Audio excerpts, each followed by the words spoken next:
I spent over 1 year learning how to dominate in the world of Kenshi. I also learned how to overcome all of the challenges that come with it. Things like getting the most out of your UI, defeating bandits, creating a base, and so much more. So stick around, and I'll show you everything you need to know. And this guide is just the beginning. There's going to be so many more guides to come that have all kinds of useful information, especially for Kenshi. So make sure to drop a like and subscribe to the channel. There's going to be so much more coming and you won't want to miss it. A good game starts right here at the creation screen. Initially, there's going to be so many choices of starts that you can choose from, and they're all great. Later on, once you've played through Kenshi a little bit, you should give them a try. But to begin, we're going to start with the Wanderer. That's the most basic intro and gives you a huge variety of choices at the beginning so that you can create the character and the game that you want to create. Before you click start, you're going to want to take a look at the settings. There's a few different options here. The biggest one though is the hunger drain rate. If you raise this, you're going to reduce the amount of food you need to eat, which is not a super big deal early on in the game, but if you do decide to make your own colony and grow your own food, keeping up with all of it is just a nightmare. So raising this just makes that a little bit easier. Now that we've done that, we can talk about moving on to creating a character.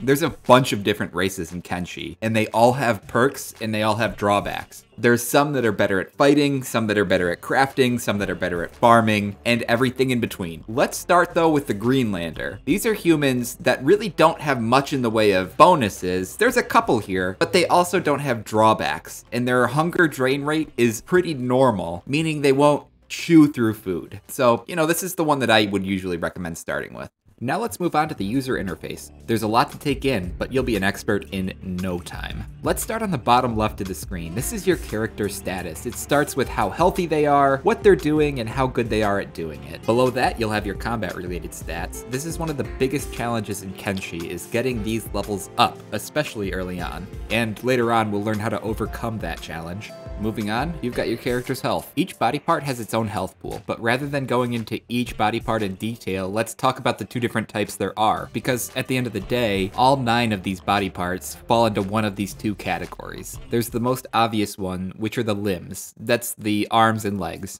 If the health of one of these goes below 0, that limb is useless. But if it goes below -100, there's a high risk of losing that limb, and it's going to have to be replaced later on. You've also got your critical body parts, and if they go below 0, you'll pass out, but if they go below -100, there's a high chance of dying. If any of your limbs aren't at full health, you're going to suffer from a performance loss, and everything goes slower. In the center, you've got your characters and squads. Now right now in the beginning, you're only going to have the one character. As time goes on though, you can develop up to 32, and so it gets a little bit convoluted trying to keep track of all of them in one screen. That's why Kenshi has a squads list. Now right now, you'll see that we only have one squad with an awful name. It's Nameless 0. But as time goes on, you'll be able to add, develop squads, and relegate those different squads to different tasks, like wandering, fighting, and exploring. Oh, and you can do that using this button here. The right side has a lot of the most important and detailed bits of information you're going to need to know. Starting at the top, you've got the floor marker, and the different buildings in Kenshi can have up to 4 or even 5 floors. So you just go up and down using this. Next, you've got the time flow. You can space to pause or unpause the game, and then F2 through F4 to speed it up, kind of like Sims style. You've got your money and day marker, as well as time of day. Shops do close, and you will get arrested for trying to break in after hours. And to the right of that, finally, you've got your build menu button, and this is how you build your own colony, or even before that, add furniture to a house you might purchase within an already established colony. These are all expandable menu options. The first two are character specific. This is how you access the character's inventory, and this is how you would see their stats. There's a whole ton of stats, and they're a lot broader than just the combat stats we talked about earlier. Below that, you have access to your map. Underneath that is the tech tree, or all of the research you have unlocked. Later on, you'll be able to unlock more research opportunities as you upgrade your research bench. Then you've got the squads menu, and that's how you would adjust the squads that we talked about earlier. And finally, you've got a help button. Last but not least, you've got what I like to call the behaviors tab. This is where you tell your characters what to do when you're not directly micromanaging them. The most important one is on the bottom left. That's the character movement speed. Because every character is going to have a different top speed, you need to select the one that has two characters running together. That means that all of the characters you select are going to only go as fast as the slowest member. That way they all stick together, because they can get overwhelmed very easily when they're running solo. Up above that, you've got some checkboxes. These will either allow or disable specific behaviors. Block sets your character in a defensive position, so they won't ever attack, but they'll take a lot less damage. Hold means that they won't move from their position, they'll stay right around where they are. Passive means that they won't engage in a fight.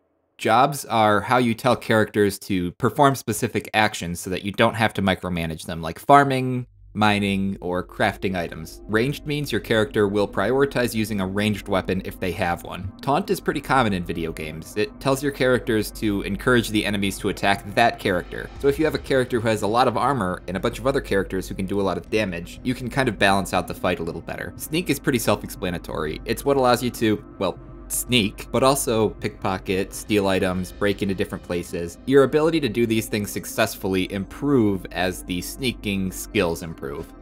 Finally, you've got rescue, medic, and prospect. These are all specific actions that your characters can take when you click the button.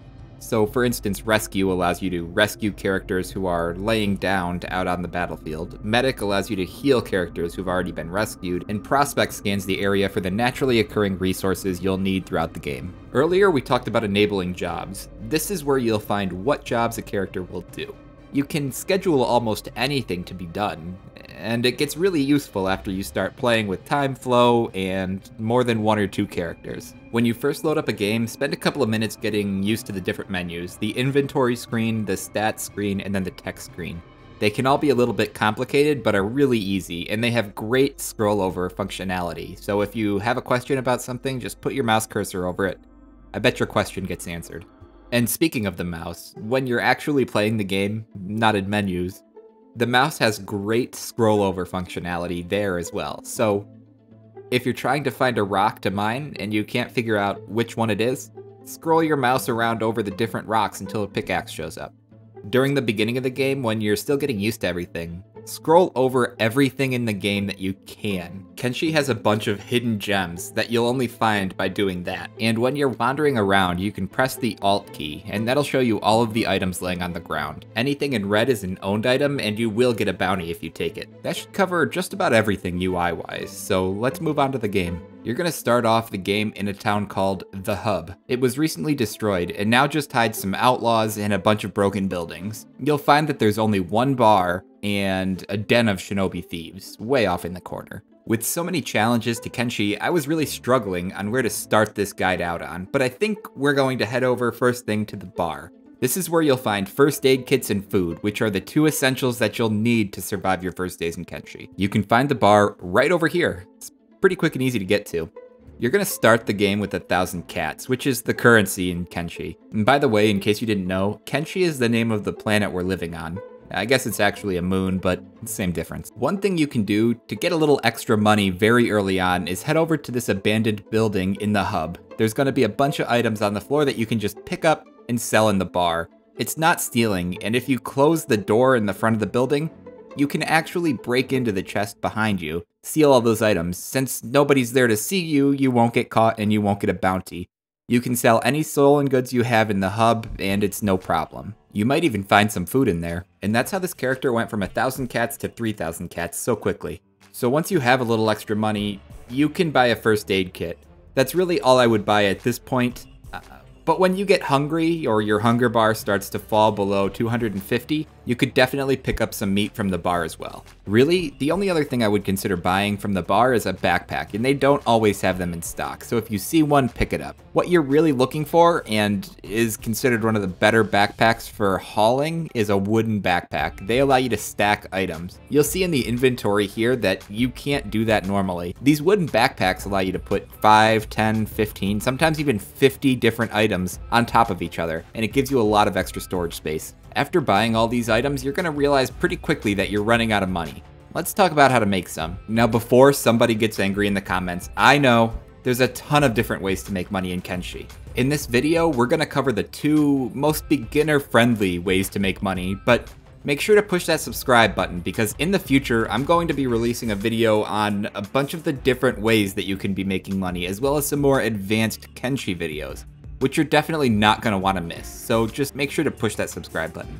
And while you're down there, make sure to leave a comment about what you want to see covered. Alright, now back to the video. One of the quickest ways to earn money in Kenshi is to go mining. You don't need any special gear or characters to do this, you just go out and find a node. Iron and copper will both work, but copper sells for a lot more than iron does, so try to find a copper one. The hub has both iron and copper. I always choose this copper node here because it's fairly close to town. Early on, you can mine probably 6 ores and fit them in your backpack. Once you've mined your first 5 ore, you're going to realize pretty quickly that the character just kind of stops mining. This is because the internal inventory of the rock is full.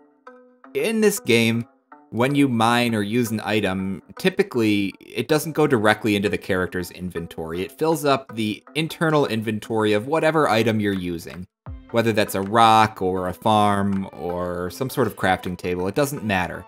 In order to empty what you're using, you need to open up the inventory of both your character and the item you're using. Then you can either shift right click on the items inside the internal inventory or click and drag it from the inventory into your character's inventory. Once you've done that, you can just simply click on the rock again and you'll start mining. One thing that's really important is to watch out for bandits. There's a lot of different types in this game and they're going to be incredibly tough early on. So if you're out mining and you're not very well prepared, just head back into town. And the guards will help you out and kind of save you from the bandits.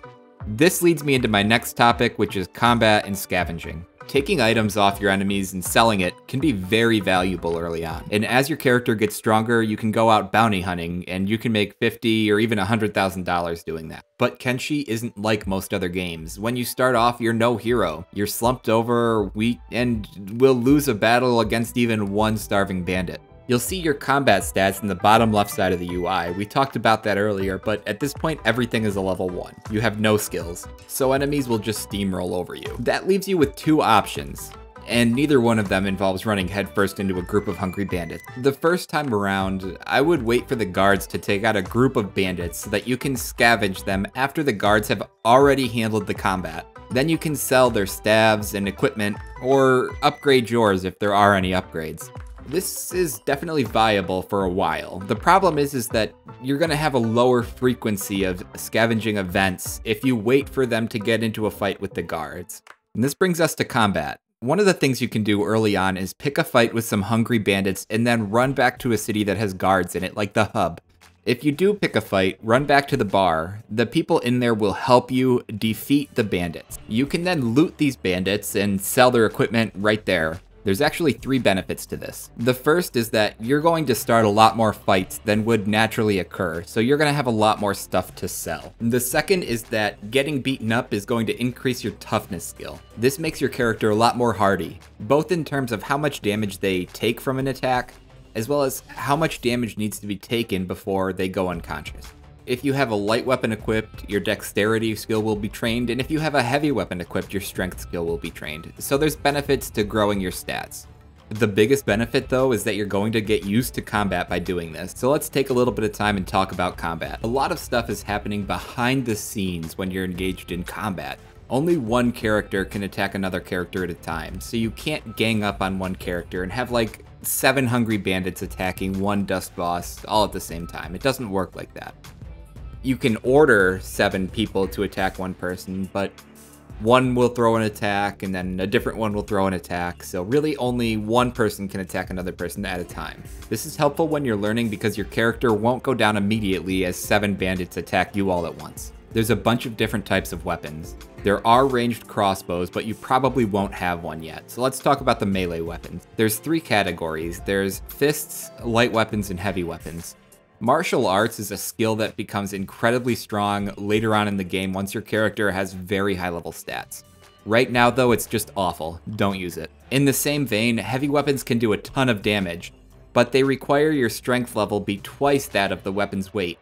So they're not really realistic early on in the game until your character's strength level is at least 20, 25, or 30. Some of the weapons in the game weigh upwards of 30 kilos, so that's going to be a high-level character required to wield that. So what you're left with are light weapons. These are the wazakashis, katanas, stabs, clubs, all of those kind of beginner-level tools. And they carry on their usefulness later on in the game. They do a ton of cutting damage, which is great against people and animals. It's not so great against the robots or turrets or defenses, but against animals and people, they do excellent. You might also note that there's cutting damage and blunt damage. Cutting damage is outright stronger against living animals or people, unless they are heavily armored. Then blunt damage is going to do better. Blunt damage will knock people out more and will do better against skeletons, robots, and enemies using a lot of different armors. You're going to learn this later on, so you don't need me to tell you, but you're going to lose all of your first battles. You're going to get knocked out. That's just the way it is. To level up your toughness even faster, if your character gets downed and starts to play dead, if you get back up, that's going to level up your toughness really quickly. When you do get downed, hope that it happens in a safe place where there's nobody who can take you as a slave. Once you go down, you need to wait out the recovery coma. Then you can get up and start to perform first aid on yourself. Once you're patched up, your wounds aren't going to heal very quickly.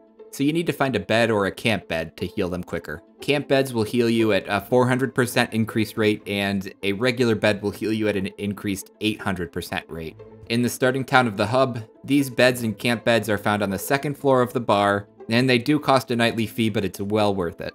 Oftentimes, I'm going to pool both of these techniques together, where I'll go out and I'll mine until I start to see hungry bandits, then I'll pick a fight with them and run back to the hub. Once you've mastered these steps, the game really opens up a ton. You can move to different towns, hire partners, fill out your party, even building a base and researching technologies.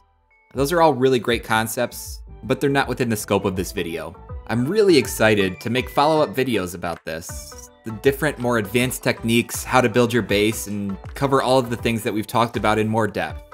Even some of the better and more efficient ways to do some of the stuff we've already talked about. It's already in the works and it's going to be great.